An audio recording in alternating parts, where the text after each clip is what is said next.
بسم الله الرحمن الرحيم الحمد لله رب العالمين والصلاة والسلام على رسوله الأمين وآله وصحبه أجمعين. So we study تلقى ركبان, we study hiding defects and fraud, تدليس and كتمان العيب.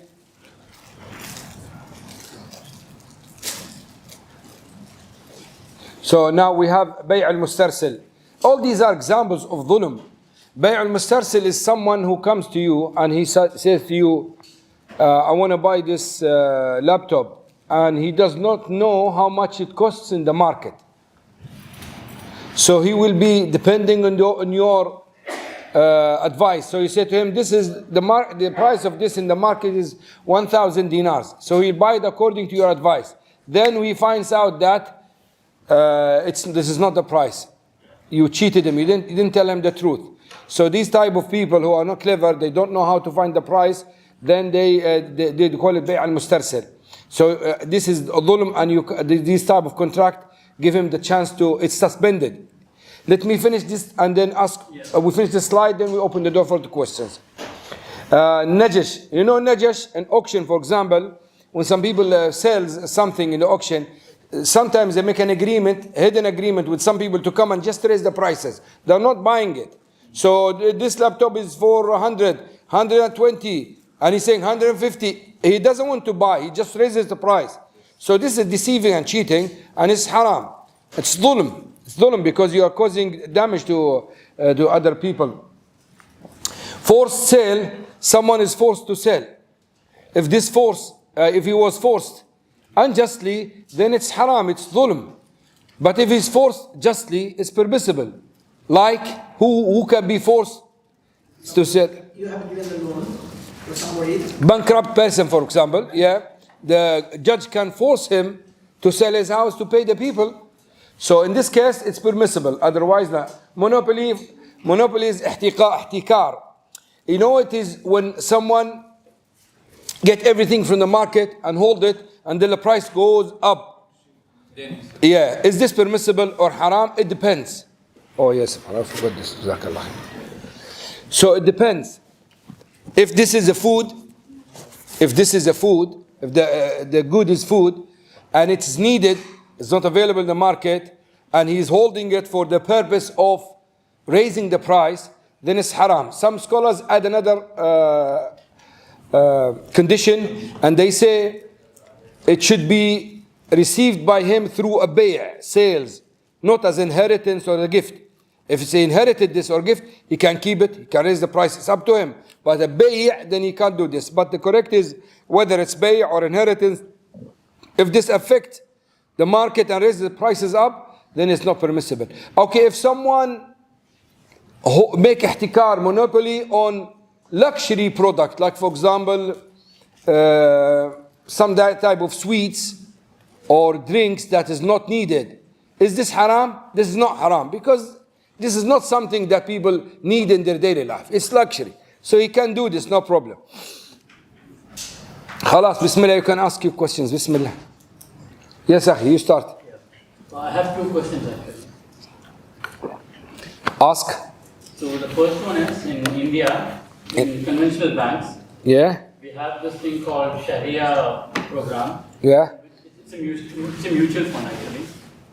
So in the Sharia plan, it's like they will invest in Islamic, companies that comply with Sharia law. Sharia compliant, yeah? Yeah.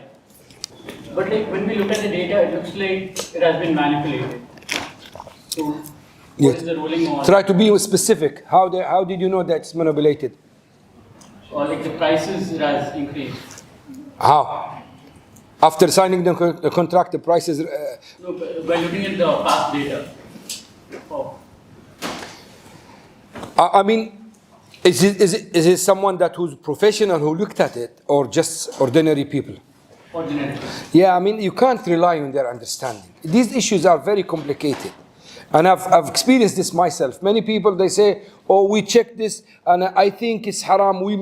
No, if a professional person who's specialist in this field, yes, you can rely on what he said. But if he's not specialist, you can't just rely on what they say, you know. Because at the end of the day, those people who are appointed to be a Sharia boards there, they are more knowledgeable than ordinary people. So You can't just accuse an organization of not Sharia compliant because of some information from ordinary people. Like when you go to a hospital, you can't just accept a claim that this hospital is bad and the doctors are bad from one ordinary person has any case with them. So I just want you to be careful about this, but I can't give you any advice if I don't know the case specifically, what is happening, so I can advise you what to do. Second question? That's it. 2 questions, 2 in 1? No, yeah. No, he's got a priority to ask. Because he's close No, he bringing questions from upstairs. They never ask, maskins. Sisters are just listening, they didn't ask, so they have the priority to ask. Can you repeat the question? Yeah. Is phone swap halal? Sorry? Is phone swap halal? Phone swap halal. So is phone swap halal? Now I'm expecting you to answer. Is phone swap halal? Huh? Yes. Why is halal? This one is iPhone, this one is Samsung. iPhone for iPhone. 15 plus. Same color. Brand new. No riba? Sure. MashaAllah, become faqih, wallah. Yes, sir, it's true. It's okay. You just exchange a commodity, which is halal. There's no riba involved. So there is no problem, yeah. And loan on recharge card. Loan? On recharge card. It depends. Usually recharge card is involved riba. But it depends. If it's from Islamic bank, I don't think they will call it recharge charge card. They will call it a credit card. But I don't know. It depends on the card. All the cards has different. Debit is different from credit from charge card. So it depends. But generally speaking, if it is from Islamic bank, usually it's based on halal contract. But I need to see. To see which card she's talking about or which the bank she's talking about, so I can tell her it's halal or not. But generally speaking, a charge card involves riba, but in Islamic bank, they do it in Islamic way. Sheikh, there's an online question. Should you take them? Let him finish. You finish? Khalas. Yes, go ahead, akhi. There are a few of them. Assalamu alaikum wa rahmatullah. Wa alaikum assalam wa rahmatullah wa barakatuh. These are Sheikh. Is this VIP facility comes under, I don't know what this is. This is Arabic, but I can't understand. Kullu qardin. Jarra naf'an fahuwa riba. Yeah. Does it come under this one? No, it doesn't. Yeah. It doesn't come under this facility because كل قرض جر نفعا فهو ربا. It's a rule. It's a weak hadith, but the rule is acceptable. Which means that when you give a loan, you can't have extra. You can't benefit from this loan by any means. You just need to take back your money. كل قرض, any loan that brings manfa'a, benefit for you, it's a riba. Now here, as we were saying, the rich people will be dealt with in VIP area. What is this for? The scholars classify this as husnul qada. We have husnul qada, husnul iqtida. Now I gave Ibrahim loan, okay? I gave him a loan, and when he wants to give it back to me, I gave him 100 KD, he gave it to me 110. Without stipulating anything, without conditions, that's fine. The Prophet ﷺ did that actually. He gave extra more than what he took. He took a small camel and he gave back a big camel and said, إِنَّ مِنْ أَحَسِنِكُمْ قَضَاءً. So the best amongst you, those who, when they repay the card, they pay it extra. So they give more. So it's permissible without stipulating this. So here, you know those people when they come to take their money, what is the nature of this? Someone lent the bank and he goes to take his money back. Is this correct? So a lender is going to take his money from the borrower. Correct or you disagree? I am a millionaire. I put my money in the bank. When I go to take my money, I lend the bank and I'm taking the money back from them now. So when I take my money back, they give it to me in a nice way. So they give me coffee with a tea. They looked after me. So that's fine. There's no harm. And if my money in a saving account, when they invest it, there is no loan involved actually. So it's okay to have VIB. We're talking about current account because the current account is loan. Saving account, I'm talking about Islamic banks. Saving account is not, it's investment. So in saving account, Islamic bank, you are not giving a loan to the bank. You are investing your money there. So it will be a mudaraba, musharaka, any. In current account, you are lending the bank this amount of money and they will give it back to you whenever you want it. So if this rich man, his money is in saving account and he goes to the bank and they look after him, they give him coffee or VIP service, it's fine. He went to his partner and he looked after him. But if his money is the current account, so he went to someone who borrowed money from him and he wants to take it back, so this person looked after him. So I lent Ibrahim 100 KD. When I went to take it from him, he gave me 100 KD, but he brought some food for me and some cakes and he looked after me, so that's fine. It's not a ribawi action or ribawi treatment. Yes. A company. Is it related to this? Khalas, let him finish, then we go you, inshallah, brother. A company takes order for delivery by March, but if By what? by March. Okay. March. But if late, there will be a late delivery penalty 5% deduction. Is it riba? Say again, just repeat the question. A company takes order for delivery by March. So they take the order for delivery by March. What do you mean they take the order? They deliver by March or just plus they put the order, makes the order in March? I think they are making order for something and the company will deliver by March. Okay. But if there's a late delivery, if the company fails to deliver by March and they deliver in April, for example, Yeah. there will be late delivery penalty 5% deduction. That's fine. Now you are not paying extra. Now it's like this. I'm delivery man, okay? You said to me, you have to, I said to you, I will deliver your good Sunday 9 o'clock. So then I have a problem, I was late. So I came 9 o'clock, I came 10 o'clock, and I said to you, I'll give you discount because of the late. That's fine, it's my money and I'm just, I'm giving it back to you. So there's no riba involved here. Stipulate in the contract. It doesn't matter. Yes, it's my money. I'm stipulating something on me. You know, there's no money exchange now. We're not paying extra. I'm reducing the amount. I'm not increasing it. Partnership with investment. Now, sorry, 1 second. Bear in mind something. We have lender, muqrid, and borrower, muqtarid. Where the riba works, here or here? Here, in the lender side. You understand me? So when the muqtarid, the borrower, gets something, benefit him, it's fine. We are afraid this will use this, not the other way around. Because this one needs this one, not the other way around. You understand me? So if there is any benefit for this guy, for the borrower, it's fine. No problem. Yes. Partnership with investment of money for certain percentage of money is allowed. Partnership with investment of money for certain percentage of money. Yeah, I mean, it looks okay, but the question is not clear.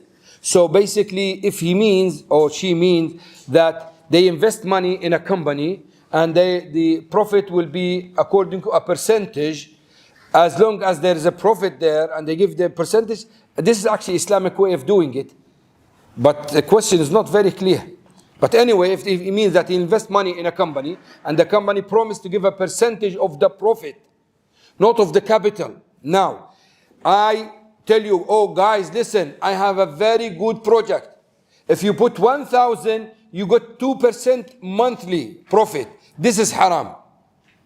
Why is haram? Because it's a fixed amount, and as if you are giving me 1,000 dinars and you get a riba every month on this amount. But if I say, oh guys, I have a project, I'm starting something, if you want to invest with me, whatever profit I make, you will have 10%.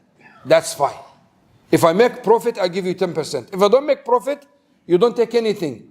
If I make a loss with no means, there is no mistake from my side, I lose my time, I lose my effort, and you lose your money.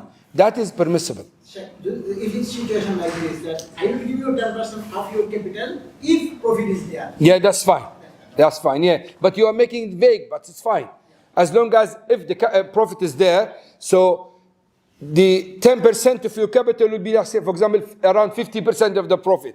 That's fine. But you fix it according to the profit, not to the amount of capital. Yes? Interest earned by fixed deposit. Huh? Interest earned by fixed deposit can be utilized for paying property tax to government in India. No. You cannot use what we mentioned about money earning in a haram way. Yeah, who cannot use it and who can use it? The beneficiary cannot use it. Sorry? The first person cannot use it. Exactly. The one who earned the money cannot use it, like the question. He cannot use it for him to pay tax. But if he gives it someone else, he pays it for tax, it's fine. But for you, because you earn it in a haram way, you cannot use it. Unless if you need it. This is the common fatwa, and it's better to keep people away from using the money that they, although some scholars say it's permissible, but this is the best way. When you earn something haram, give it away. Unless if you are poor and you are in need, then you have priority to use it. You can't sleep hungry and you have some money that is earned haram from haram way. From riba, for example, you are a poor person now. Instead of giving to poor person, you feed yourself and your children. But generally speaking, when you earn something haram, you give it away. Related to this one, Yeah, related. تفضل. there are some tasks in government jobs. There are. Some government tasks Yeah. cannot be fulfilled without giving some bribes. They expect bribe. If you give money, they will do it. Otherwise, they will kept it for a long period. They will not. Can you use this one to give? No. You cannot use the money that you earn from haram to protect your money. Not protecting. Sure. Because it's giving bribe itself is Using wrong. haram for haram. Right. Yeah, that's what I'm telling you. You didn't get it now. You cannot use the money. Now, when you give this bribe, what will happen?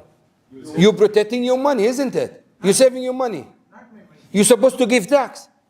Not tax. Huh?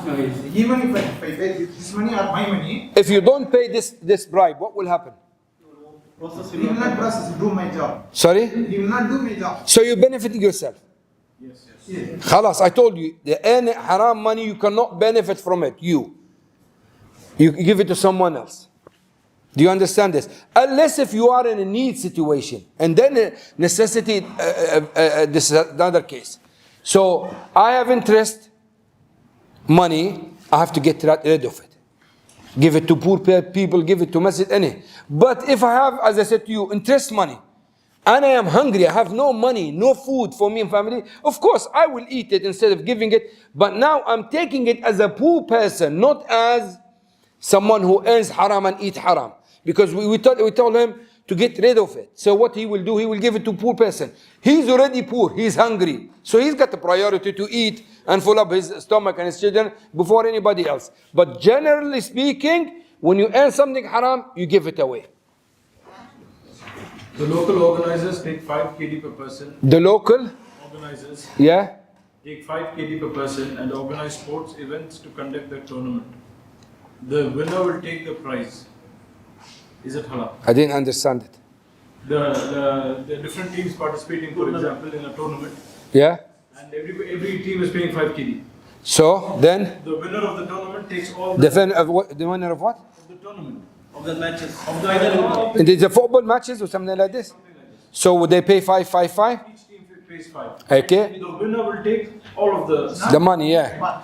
Huh? Not all, maybe part. This entire visa will keep the money. The rest that our price will go to only the Takes the prizes. No, there is difference between all and part. Now, It says. yeah, let's say we make 4 teams, and every team will pay 5 kd, and we play football. Whoever wins, they will get the 20 kd. Is this halal? I want to listen to you, fuqaha. What do you think? Think about. We have Sheikh said gambling. We're looking for another Sheikh to disagree with him. Come on, it's coming. We repeated twice in different language, 3 times. So what do you think? He said gambling. Why you say gambling, Mubin? Because it's uncertain. The winning is not uncertain. How? Because when they pay, they are not sure whether they are winning or not. Yeah. Your answer is correct, because they lose 5 dinar and they might get it back and they might get nothing. So what is lottery? You pay and you don't know you get something or not. It doesn't matter small or large amount, as long as the principle is there, it's gambling. So if you are paying and then you don't know whether you get it or not, it's gambling. So this way it's haram. You can't have it. But if I say to you, oh guys, make 4 teams, however, when I will give him a prize, it's fine. Someone else outside the circle, that's fine.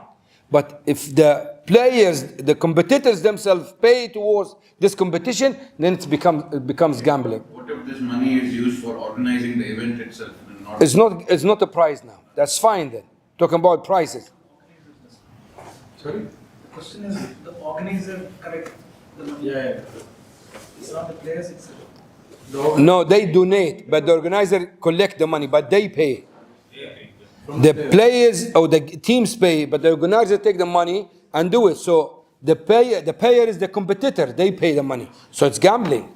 If the organizer is doing it from his pocket, that's fine then.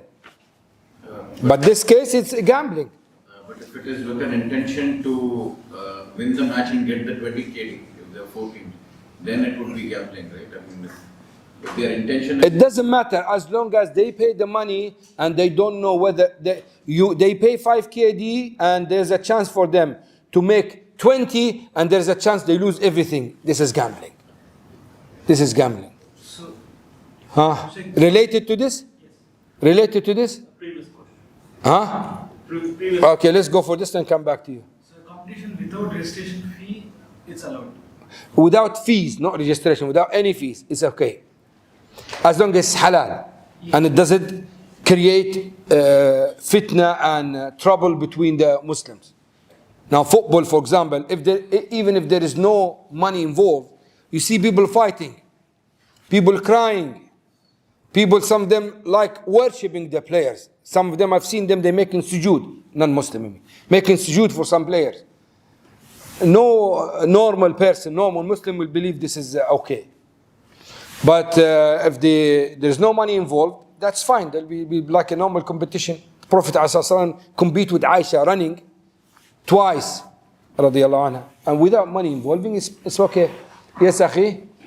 In the last question, we dealt that can we give the interest money to someone as a gift? So in India and also in other parts, we have... Not as a gift, Yeah, as a sadaqah. yeah, okay. Because a gift, you're benefiting yourself. Okay, yeah, that's what I'm asking the question. So if we have a marriage for some relative and he already had gifted me something in Makkah. Yeah, you can't give it this way. Now you are giving it in for your favor. No. You give it if your relative of yours, he needs help for marriage and you don't need to help him. It's not obliged, you are not obliged to help him. Then you can give him the riba. But if you are obliged, now you are giving it to protect your money. You can't do it this way. Thank you. You're welcome. Yes, akhi. How takaful is halal than the other term insurance? And the other? Than the other term insurance. We said the conventional insurance, it's a contract, it's a sale contract between you and the company. So the insurance company will take the money from you and never give it back to you. So it's a business contract based on ambiguity. You pay 19 KD, you might get 1,000, you might get nothing. In takaful, it doesn't work like this. Even from the beginning, when you pay, it's similar to the story I told you when we are here, say, let's have a box. We donate in that box every month 10 dinars. And we leave this box here for all of us. Any one of us needs money help, we will give him from this box. So someone who wants to get married, give him. Someone have a car crash, we give him. It's like this. So it's based on donation. It's not a donation contract. It's based on unilateral contract. It's based on philanthropic contract, not the other one based on sales contract. That's why the takaful one has 3 parties. The one who buy the premium, the customer, and the SPV company that is investing the money, and the pool that have the money, which is the owner of the takaful company. But in the conventional one, you have a company and customer. No one is involved. No investment is involved. You pay towards unknown service. unknown, uncertain service. You might receive it, you might not. But in this one, you're donating towards this purpose, and this money will be benefited, will be invested, and will be benefit the owners of the company. It's long procedures, but the principle is, the conventional one is based on ambiguous contract. The katakaful one is based on tabarru, donation contract. This is the difference. If someone want to get back that donation, is it allowed? Which one? It depends on the terms and conditions. Usually, they don't leave it open like this because they will collapse then. So they put conditions. If they put the conditions and you're happy, you stick to it. No problem. How health insurance is halal? We didn't say it's halal. Now, this is the problem. People misunderstand me and then say, Aimen said this. I didn't say it's halal. And you can check all the records. I said when it is subcontracted. When it is subcontracted, it's halal. I remember a sheikh, he was in a prison. Okay? So what happened? It was a Ramadan. And it was a chaotic situation, and people are dying, killing, etc. It's one of the, it was a time of abris, so the situation was very completely lost. So what happened? People start fighting, etc. Some of the prisoners came to the sheikh, said, listen, we can't fast anymore. We are so tired. And we want to run, etc. So we might try to escape. So he said to them, it's better for you to keep your fasting because you might die. So you die fasting. But if you want to break your fast and you cannot carry on fasting, it's permissible because you reach the level of necessity. So then he said, after half an hour, someone came to me and said, fear Allah. I said, what's wrong with you?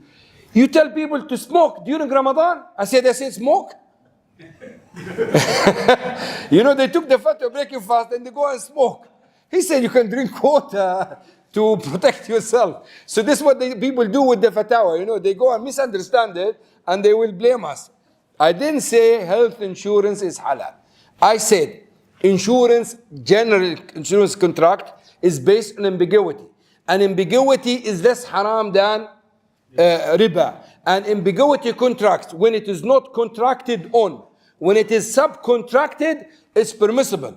If you got a job, they give you a good salary, and this salary, they said to you, you will have a health insurance included in this contract. You are not paying anything extra, you are not doing anything, you're just receiving an extra bonus or service from your company provider or company manager. Why not? Alhamdulillah, it's halal.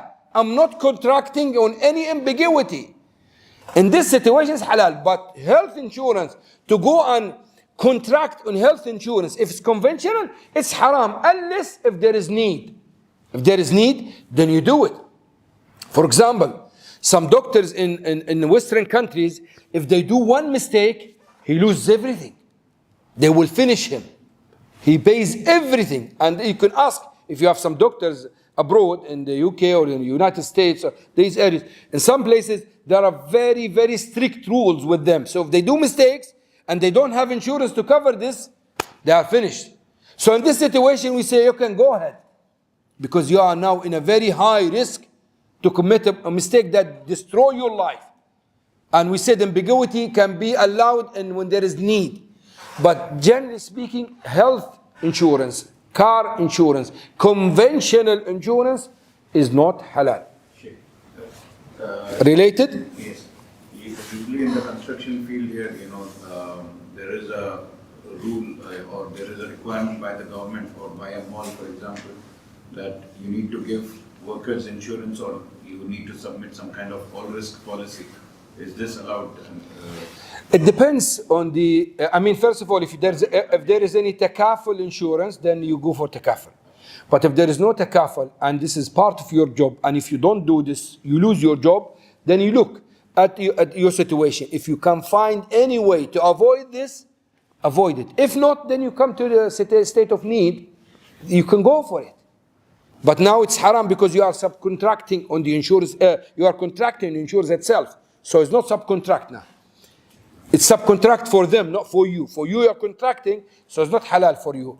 Unless if you are in a situation that you need this and you have no other options, then you can go for it until Allah subhanahu wa ta'ala makes it easy. You find a takaful company.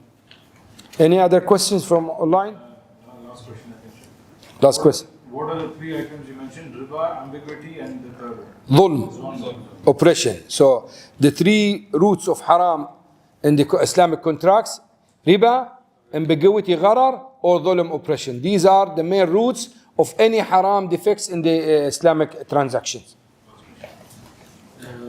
They mentioned the name of a conventional bank in Kuwait. They're saying it is giving Islamic investment plan. Yeah. But the bank itself is not Islamic. As long as it's supervised by the Sharia board that is trustworthy people, it's fine. You are allowed to deal with the kafir. He can use that profit. Sorry? He can use that.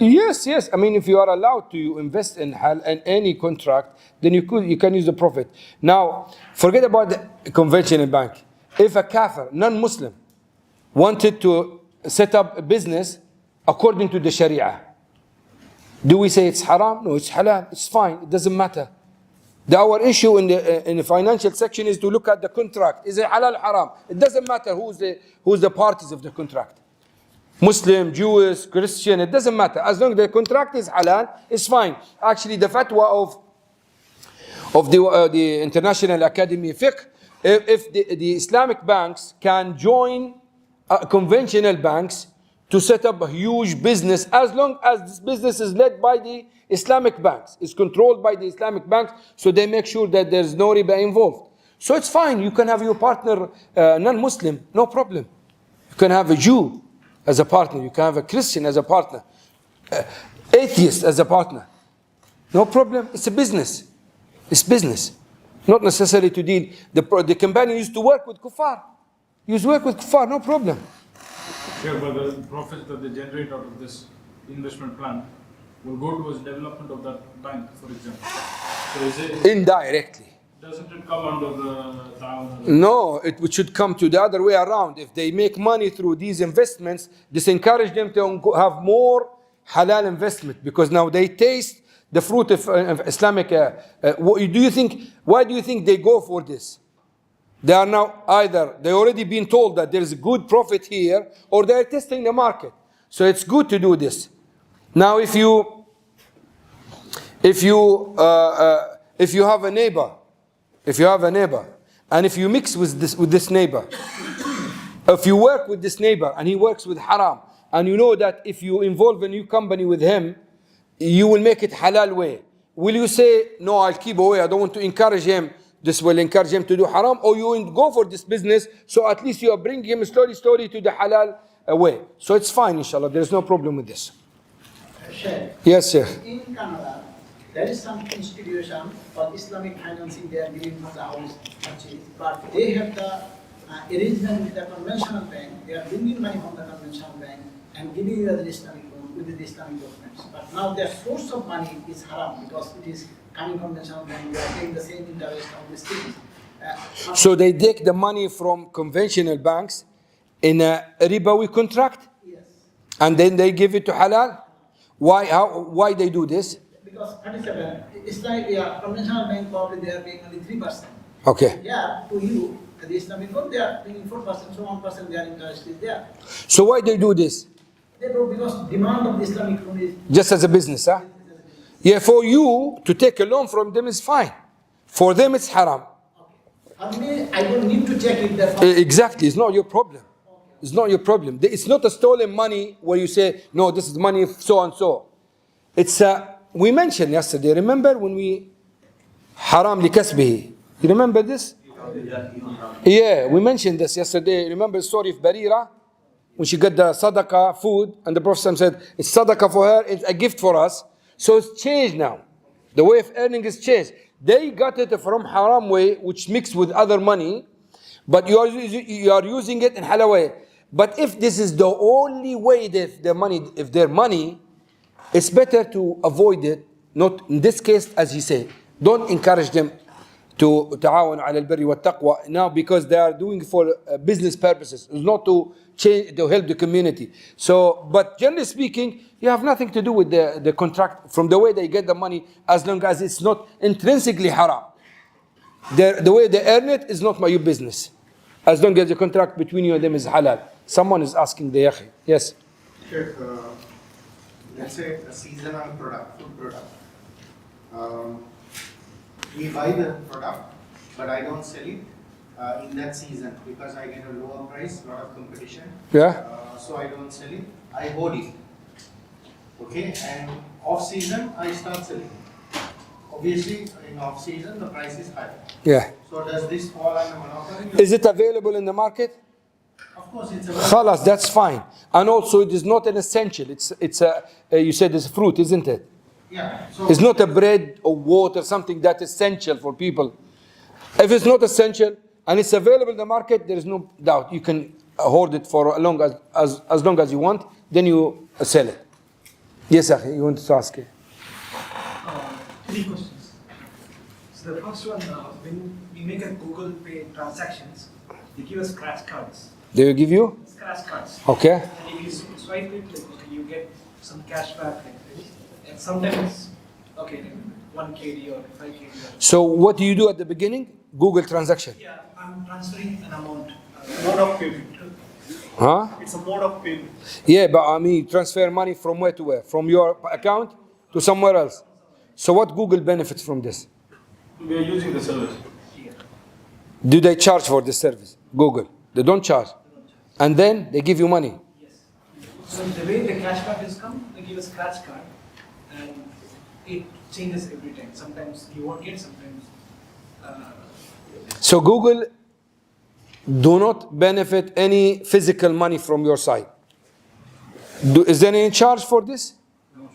It's probably from the data. And no, I know, definitely it's from the data. But I'm saying, now when you transfer the money, do you transfer from your bank account? Yes. Through Google? No, yeah. Yes. Yeah. Through Google? Yes. So you involve Google in between, you get money from your account, and you send it somewhere else. When you do this, they will give you a gift. It's whatever, it doesn't matter, but they will give you a gift. Allah is very, first time I hear about it, and it looks okay, because I asked you, is there any money involved? Do they charge you? You said no, they don't charge anything. So they're just using your data for their business, because their data is money now. And as if it's someone said to you, which is weird now, but it's the time of everything is strange now. So give me your money, I will take it for you, and I'll give you a profit for this. I'll give you a gift for this. I think it's like they want to, so there are multiple channels, like there are Google Pay, there is other payment method, so they just want to Compete with others? But still, even competition should be for a while, then they should start making money. I know they're making the money through the data analysis, so that is the way. But anyway, it looks okay. As I said to you, now logically, the borrower needs the lender. In the banks, the lender needs the borrower. And the same here. Usually he's supposed to pay them. That's why I asked him. He said he doesn't pay them. So it looks okay. They give you a service, plus they give you profit. Or give you a gift. Yeah, the issue, it's not a cashback immediately. They basically give a scratch card, and You can use it in specific... no. Scratch it, you might get something, you might not get something. Yeah, that's fine, but you are not paying anything towards this. I understand you. It doesn't matter. Small amount, big amount. It's like I say to you guys, try to hit the red circle. Whoever hit the red circle, I will give him a gift. There is no money involved in this. It's like a competition, without money involved. It's money from one side. Someone is outside. You're not paying money and waiting for something. Yeah, if there is nothing hidden, it looks okay. I don't know if there is anything hidden, but it looks okay. Yes. Second? yeah. So we have a concept back in how it's called like leasing the house. So a huge amount is paid at the beginning of for 5 years. Then at the end of 5 years, I get the full amount back. How? You're leasing a house? Yes. So there's no rent involved. Like, So what is the lease for then? If there is no rent. So that's Sheikh, it's like in India there are two things. One is rent, you pay monthly, Okay? or You pay in advance. you pay like say a lump sum In advance. in advance. And You the stay in the house, period is specified. period is specified, And the rent is specified. no rent, no rent. No, the amount of the rent is specified. Money is specified. No, when you say no rent, there's no money involved. Now, you're telling me there's a lump sum. So Lump sum is a rent. no, rent is something you get and you take it. Sorry? Rent is Yeah. when I give you, it's your house. Yeah. I'm staying in your house, I give you the money, you take it. Perfect. But this money, I'm giving it to you. Yeah. I'm staying in your house for 5 years. Yeah. But when I vacate the house, you give me the whole money back. Same amount. No. No, it's in a it's not a loan, but they do it in a form of a loan. Now it's like this. I have a house. You want to rent my house? I tell you, give me 10,000 KD. After 1 year, you leave the house, I'll give you your money back. So what do you think? So it's as the Sheikh mentioned. Now they don't say it's a loan, but in reality, now you are giving me a money. I'm securing this money for you. So who's the lender now? You. Who's the borrower? Me. And at the same time, the borrower is giving you a benefit to use his house. Extra. So this is riba. Qard riba, yeah. So to make this Halal. some they say okay monthly small like 1 KD small amount you transfer every month. And the rest? The rest you'll get it back anyway. This concept is same. Yeah. No, it doesn't become halal. You know why? Because this amount now that you give, the money for the rent you give is not the real amount. It's just to cover. It's not the Now, if it is the real amount of renting, it's fine then. Then the loan has no connection with the house. But if it's not the real one, then it's just a hidden, it's a trick for the riba. Yes. Third question, then we go for the some hadith to check that you become faqih or not.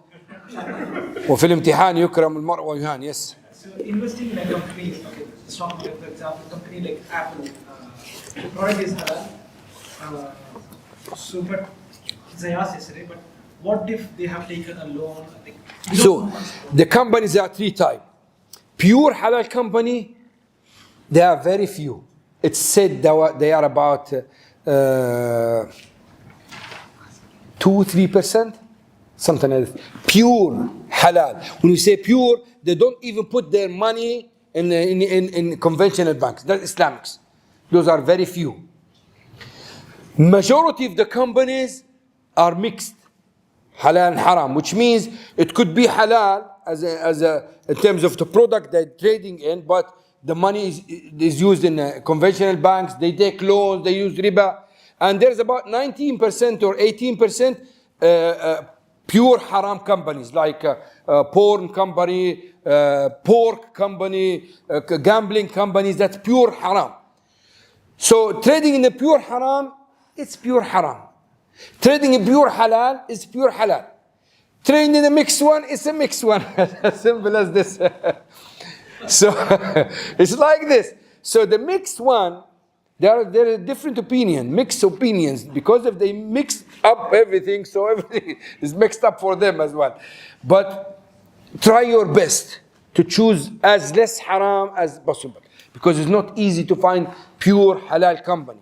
But when we say pure, as I said to you, some companies, they are halal. They're selling wheat, for example, but their money is already put in a conventional bank, and riba is generated from there.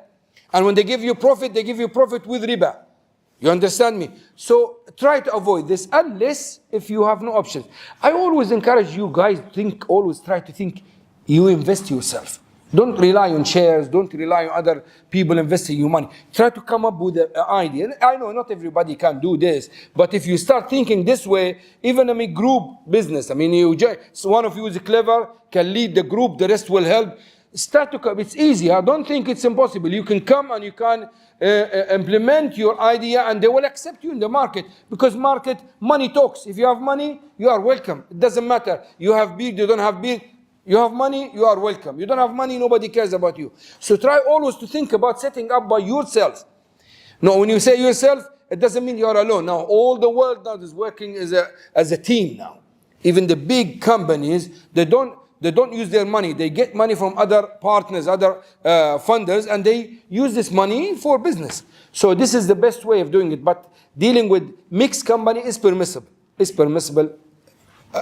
And do your best to avoid or to make choose the company that has less haram.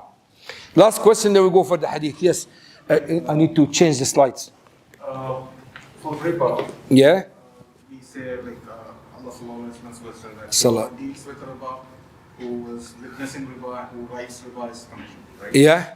So if you're working for a company Yeah. and who's actually taking loans, or an accountant who actually writes those Company doing what? any company over here who takes loans and stuff like that. Yeah. An accountant who writes these over there is. It depends. If you're working, for example, with a bank, conventional bank, then you will be involved in this. And I'm telling you, yeah, because its main contracts is riba. But if you are working with a company that is dealing with halal, but they have these things, you are not now certifying or witnessing. You are just telling them what is this and what is that, what is the money that make. So you are not witnessing it.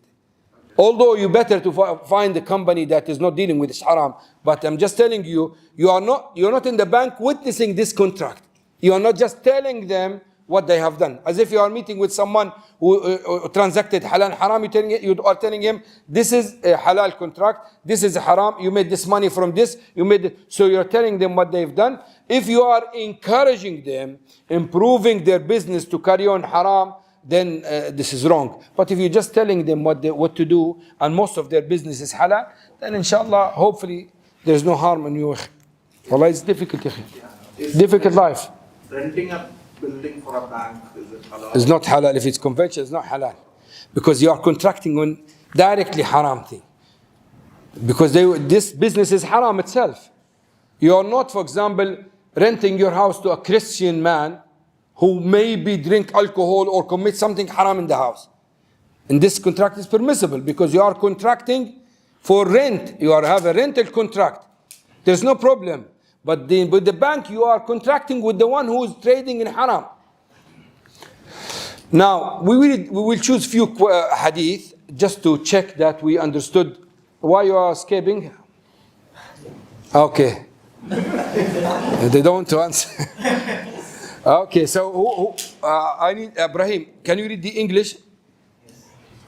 Narrated Ibn Umar, Allah's Messenger sallallahu alaihi wasallam said, both the buyer and the seller have the option of cancelling or confirming the bargain as long as they are still together, unless they separate or one of them gives the other the option of keeping or returning the things, and a decision is concluded then, in which case the bargain is considered final.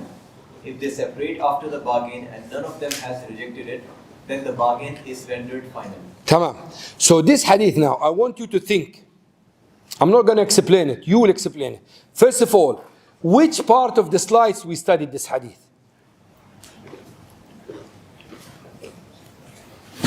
In which part of the course hadith should be studied? You can cheat. You can open the notes. I don't mind. The issue that want you to benefit is not mentioned in the slides, but the idea of the hadith is in the slides. We talked about it. It's a long topic. We spoke about it in maybe half an hour. So what is this? Now what is the said? Both the buyer and the seller have the option of cancelling or confirming the bargain. What is this? Condition, exactly. So الشروط في البيع, الشروط البيع. You remember that one? Conditions of بيع, conditions in بيع. This is one of the proofs of this. So what is this? Conditions of بيع or conditions in بيع? In بيع, exactly. This is not stipulated by Allah. It's for you. You want to buy something and you say, put a condition, give me, it's like suspended bay'ah. So I have 1 week to think. If I want to carry on, I can carry on. Otherwise, I can cancel. So this is a proof for ash-shurutu fil bay'.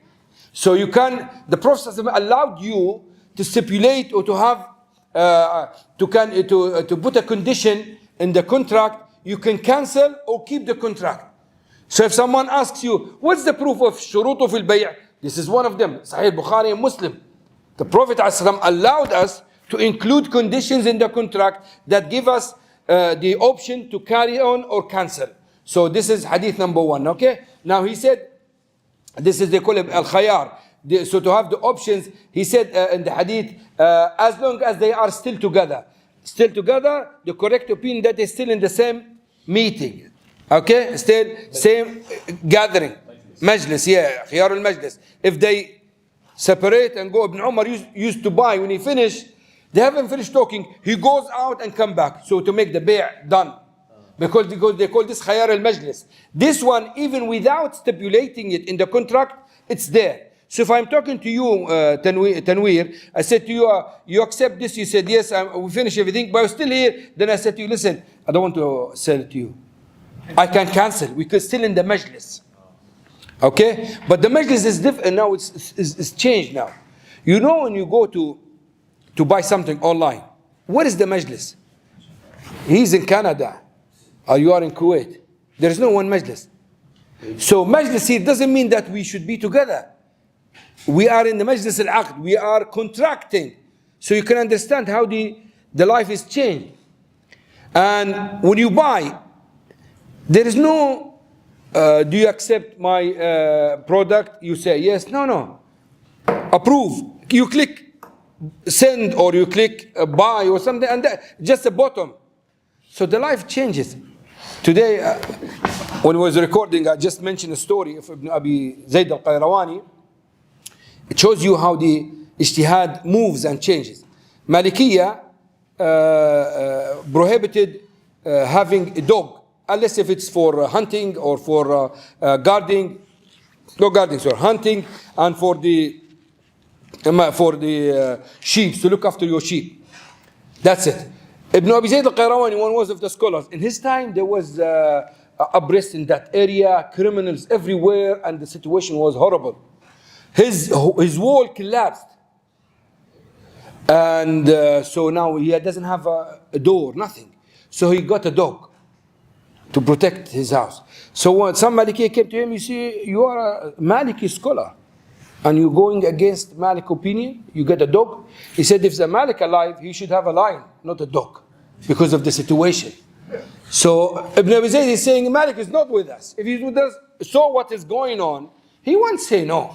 So the ijtihad could change because of the situation. And now here, as I said to you, khiyar al-majlis, it doesn't mean that we have to be seeing each other or sitting next to each other. As long as we are in a position contracting, even between us thousands of kilometers, we are in khiyar al-majlis. Yes. Jump, this is not, okay. Here, read this, ya Mubin, please. It was narrated from Abu Sa'id al-Khudri that the Messenger of Allah forbade it. Yeah? Mulsam forbade Mulamasa. Yeah. Mulamasa. Which means Touching a garment without looking at it. Yeah. And munabada, yeah. which is where one sells his garment to other man by throwing it to him without him checking it or looking at it. Yeah, so mulamasa, you have many pieces of clothes or many garments or many clothes in front of you. So you say, I want this, without looking at it.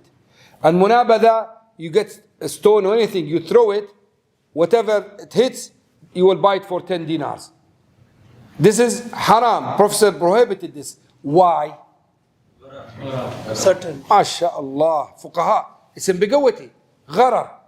So that is a proof for bay' al-gharar. Although bay' al-gharar is mentioned in the hadith. The Prophet ﷺ said, Naha an bay' al-gharar. Prohibited us from ambiguity. But you see now examples of bay' al-gharar.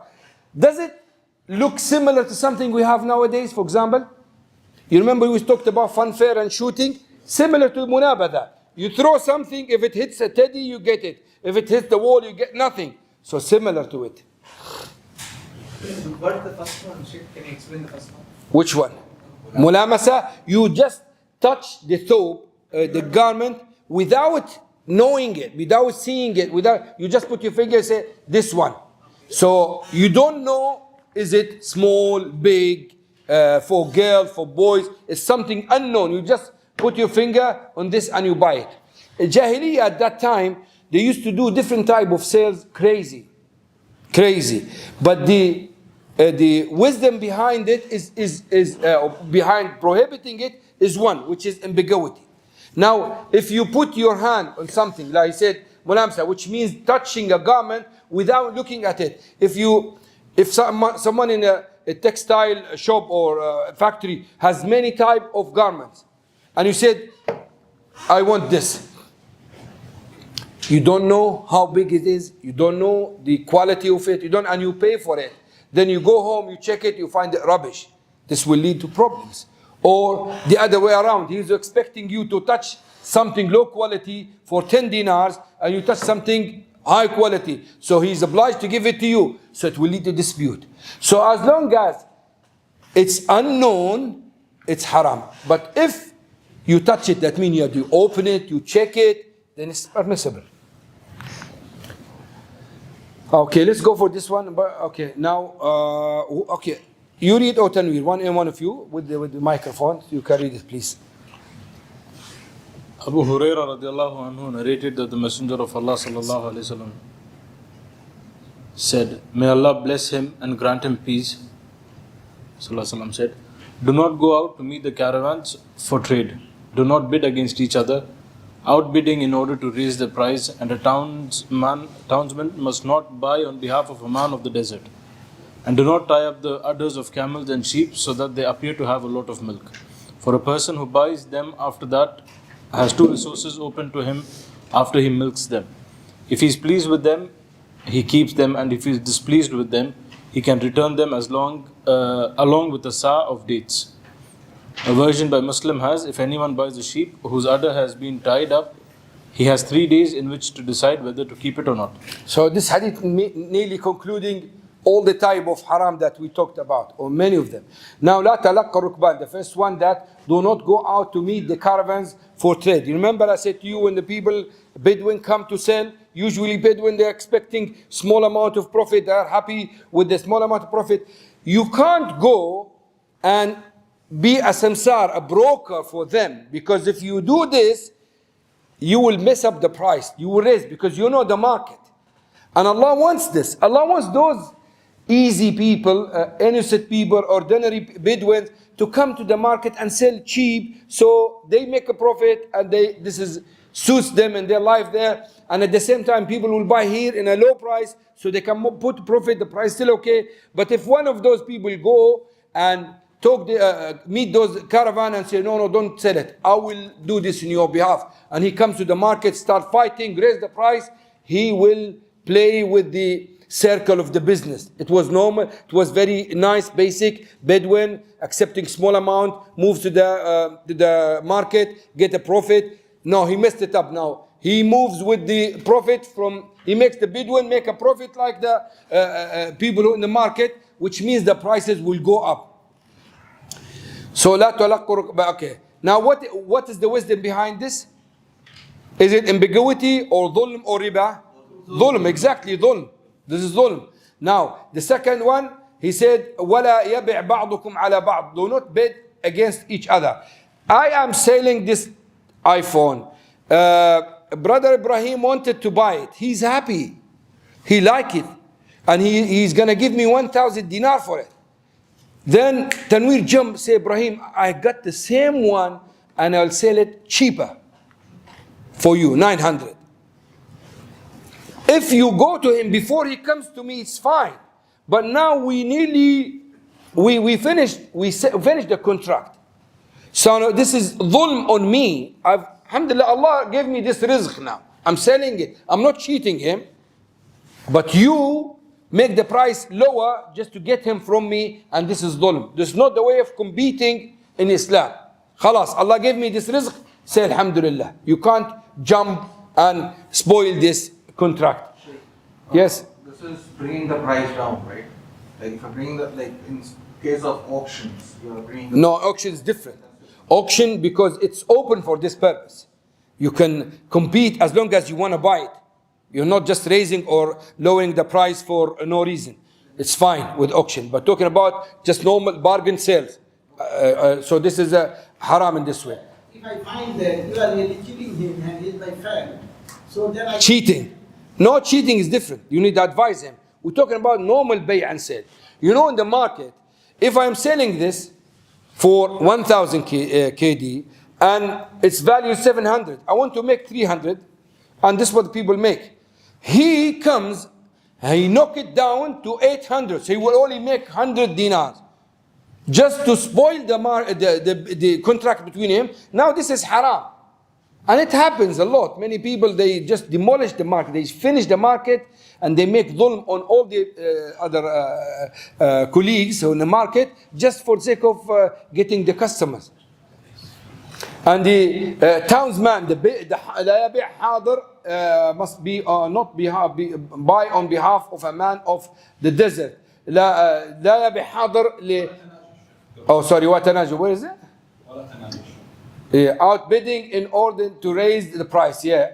So also a najish. You remember najish in the auction that someone comes and raises the price for no reason. It just maybe he has got contract or got an agreement with the one who's selling the product and wants to make the price goes up. So what is the wisdom behind this? Dhulm. It's dhulm in there. It's dhulm. And also here you cannot go.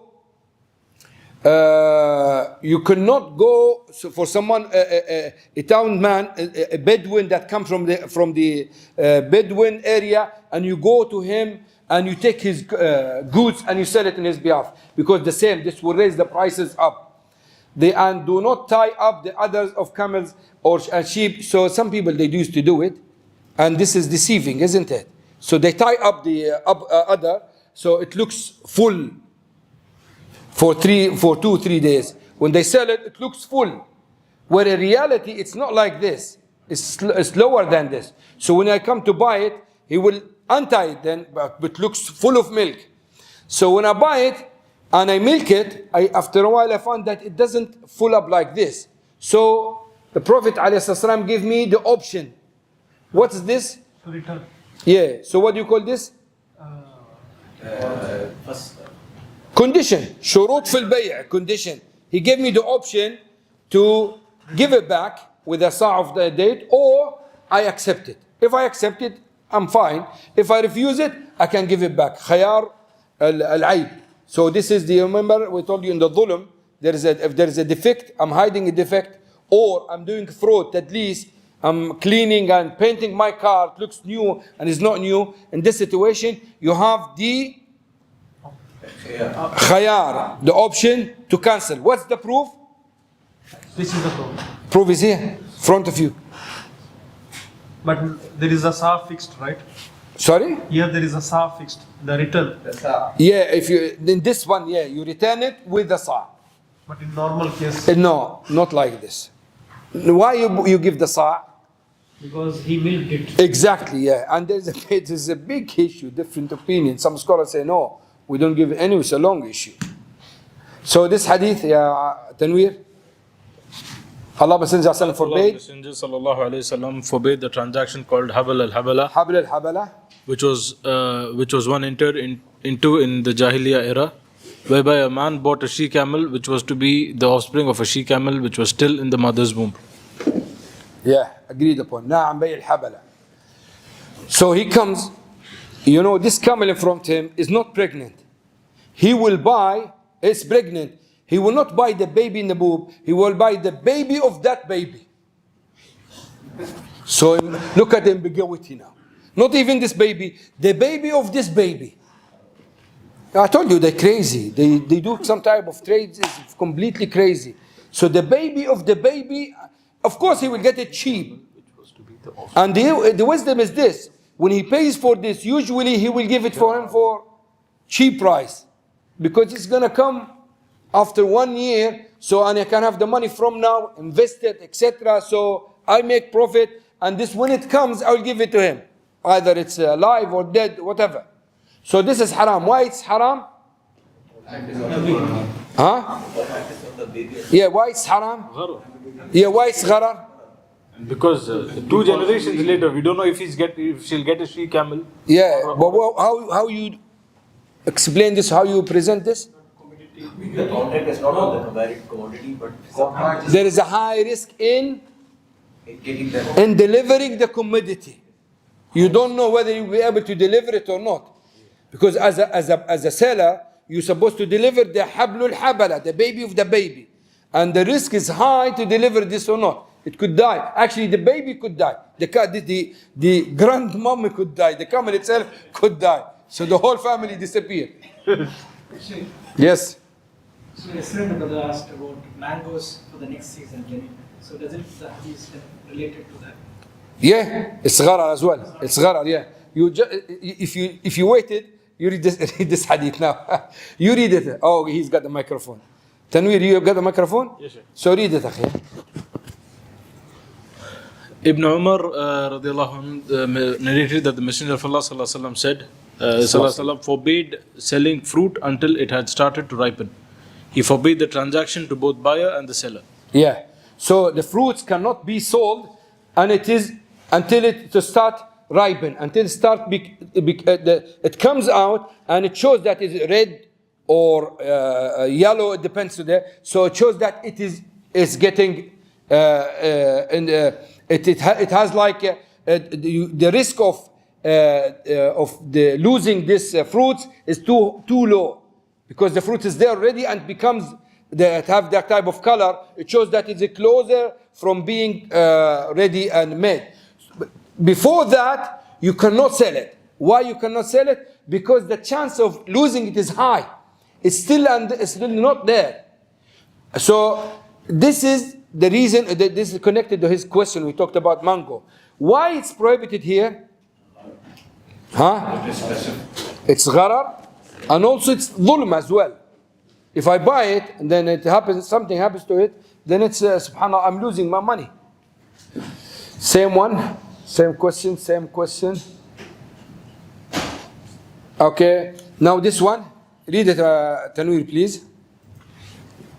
Ibn Umar said that Allah's Messenger sallallahu alaihi wasallam forbade muzabana, which means that a man sells the fruit of his garden if it consists of palm trees for dried dates by measure, or if it consists of grapes for raisins by measure, or Muslim has, and if it is corn, he sells it for a measure of corn. He forbade all that. So, what are we talking about here? Which one? Huh? Exactly, riba al-fadl. We talk about riba al-fadl. You sell a date, fresh date, for dry date. Exactly. Now in this situation, what do we need to have? Exactly, 2 conditions: immediate payment and equal. So if you sell it this way, you cannot make sure that it's equal to each other. So this is the riba. Same one here. Now can you read this one, please?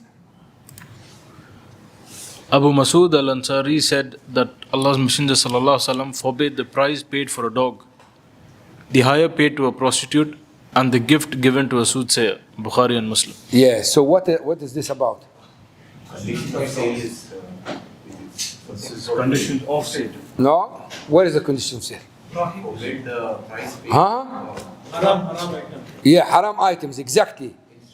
Intrinsically haram, which is the al-kalb, dog. Mahar al-baghi, the prostitute gift. What is this? Haram. Muharram. In earnings, likasbihi, not izatihi. She earned this in haram way. The money is pure, it's halal, the money itself, but she earns it in haram way, and we talked about this. And about the gift of the soothsayer, shirk and haram. Which haram? Earning, exactly. Haram and earning. Yeah, so all these we study this. So just to, yes, akhi. Can we trade in cats and dogs? Pets? Is it permissible to trade in cats and dogs? We answered this morning. Oh, you're okay. Cats and dogs. Yeah. Selling dogs is haram.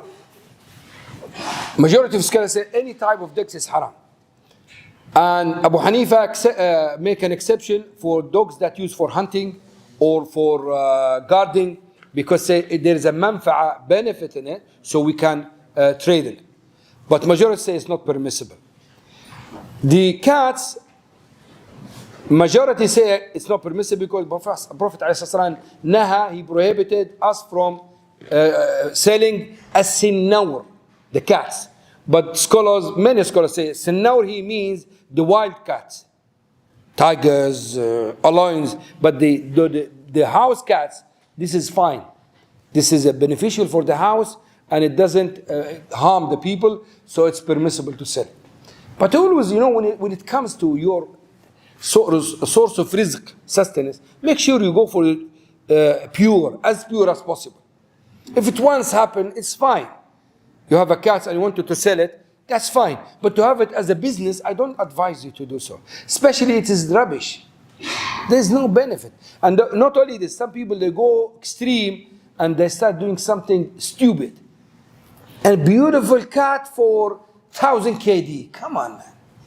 And not only this, some people sell goat.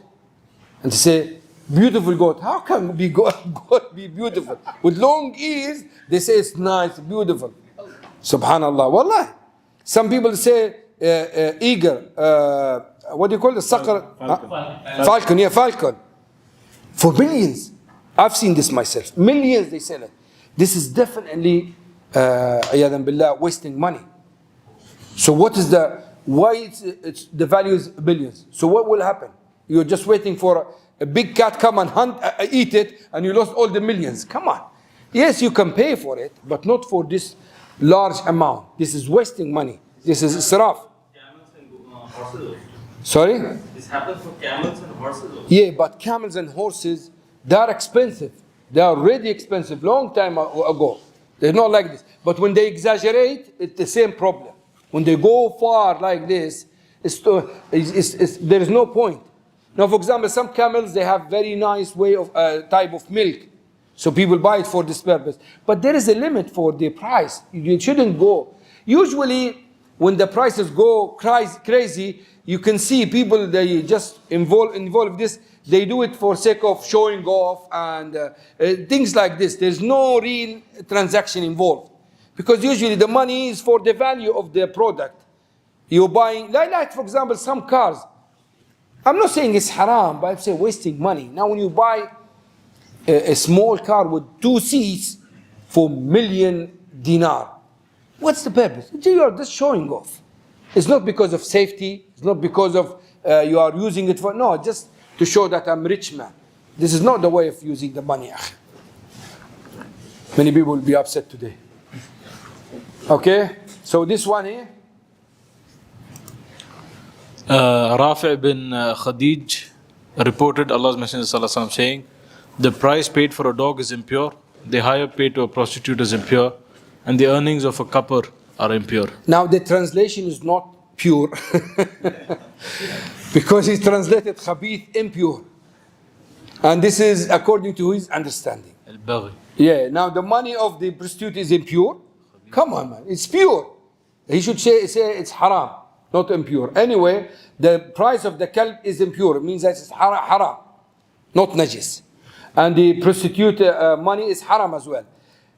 Now, the kasbul hajjam khabith, the one who works in copying field, khabith, it doesn't mean it's haram. It means it is not a way of making money. It's not the No, it is not the best way of making a profit or business. It's permissible, but it's not the best way of making, and because it involves blood, involves najasa, so it's not the best way of doing it. But if someone wants to do money, work as a hajjam, it's permissible. The Prophet ﷺ paid the hajjam. Someone did copying for him, and he paid him for this. And if it's haram, he would never pay him, ﷺ. But when it comes to good job, it's then you have to choose the better job. Now, for example, those football players, they get paid maybe the best salaries in the world. although this job is rubbish, it's worse than Hajjam. But this is the mentality of the people now. They pay more for rubbish. When you have rubbish service, you get more money. Now look at the TikTokers and the YouTubers and these influencers. The materials or the videos they do, some of them is rubbish, completely rubbish, and they make a lot of money because of the rubbish mentality of the people. We are living in a rubbish mentality time. People think they can pay a lot of money for nothing. For nothing. And when you tell them there are people dying in Africa, okay, inshallah, we'll give you some money. Subhanallah, you paid, subhanallah, thousands for someone was dancing or someone was singing or someone was playing, and you don't pay this, subhanallah, for people dying. وَلَا تُسْأَلُنَّ يَوْمَئِذٍ عَنِ النَّعِيمِ. You will be questioned about your money in the day of judgment. Al-Araya. Basically, this is Araya. Read the hadith before I explain it. It was narrated from Zayd ibn Thabit and we'll stop here, inshallah. Khalas. that the Messenger of Allah sallallahu alaihi wasallam granted a concession allowing Araya sales by estimation. He gave permission, he gave permission regarding Araya, for it is sale in which the household buys its fruit on the basis of a calculation of what the dates would be when dry. Yet they could eat them fresh from the tree. Khalas. Now we finish it here. Now this Araya, which type of prohibitions we're talking about here? Space.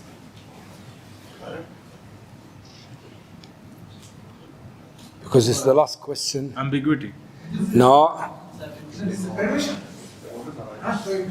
Yeah, but he said, he alayhi salatu salam allowed it, as if he's saying there is something behind it. That's why he allowed it. If it's normal, he shouldn't say it's allowed.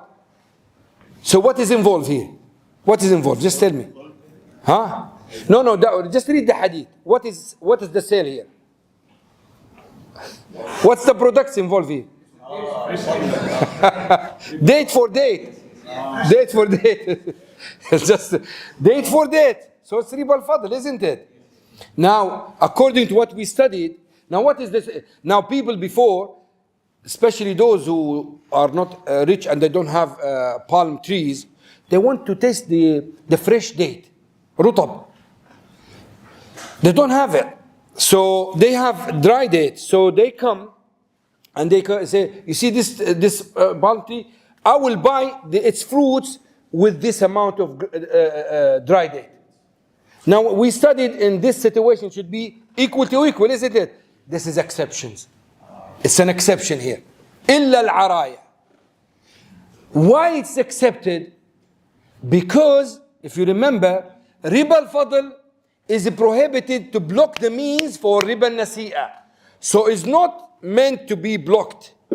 It's just blocking. It's a muharram tahrim al-wasa'il wa laysa al-maqasid. So riba al-fadl prohibited to block the means for riba al-nasi'a. That's why it's less muharram than riba al-nasi'a.